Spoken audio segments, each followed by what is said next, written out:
For the last 15 minutes, I've been hovering at this party, clutching my drink, a Manhattan, trying to act as if I were interested in the beads of condensation crawling down its beveled glass surface. Earlier, I'd attempted to infiltrate the nearest knot of people, but found myself largely unable to secure any purchase in the smooth waterfall of words. Every syllable I uttered ended up the same, an aborted reach, followed by a slide back down the conversational slope.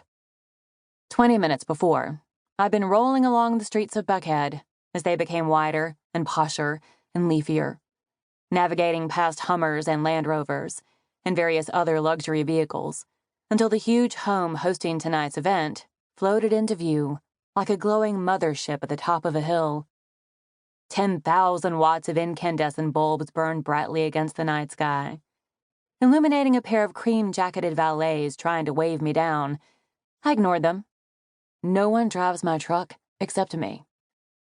My truck.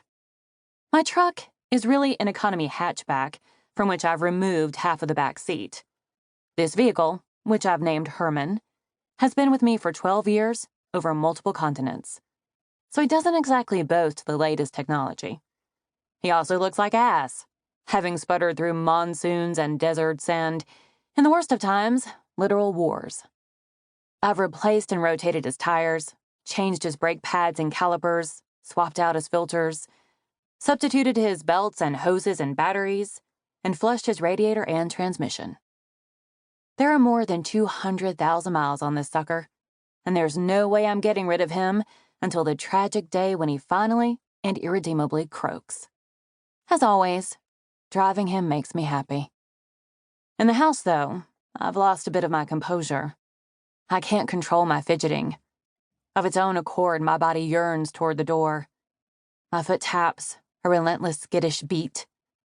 My face, too, is a failure. I can feel it, settling into the kind of gritted teeth smile produced by young kids who are being forced to pose. Part of this reaction is physical. Even though the room, a grand high-ceilinged sweep of space, has been cleared of furniture, the air circulates poorly.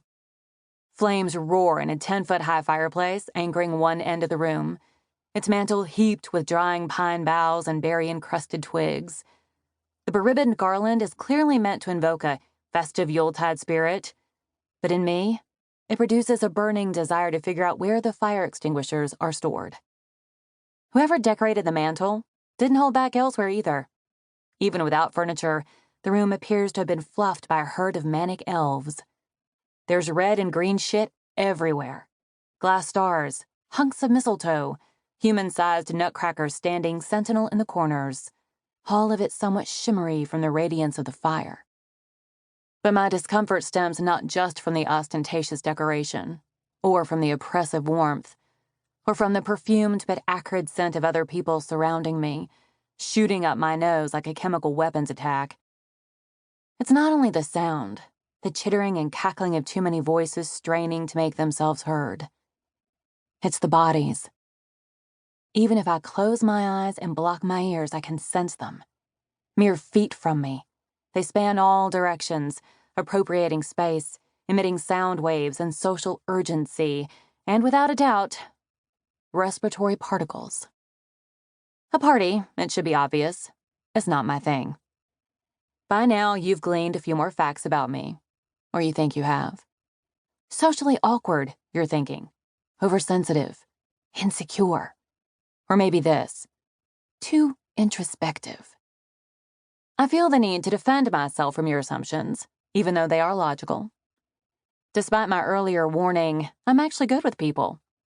My people, anyway. I like my people. I'm not a hermit, or overwhelmed by sensory stimuli either. I can state without any exaggeration that I've endured some of the harshest conditions the planet has to offer. I'm just not great around a lot of people. Especially now,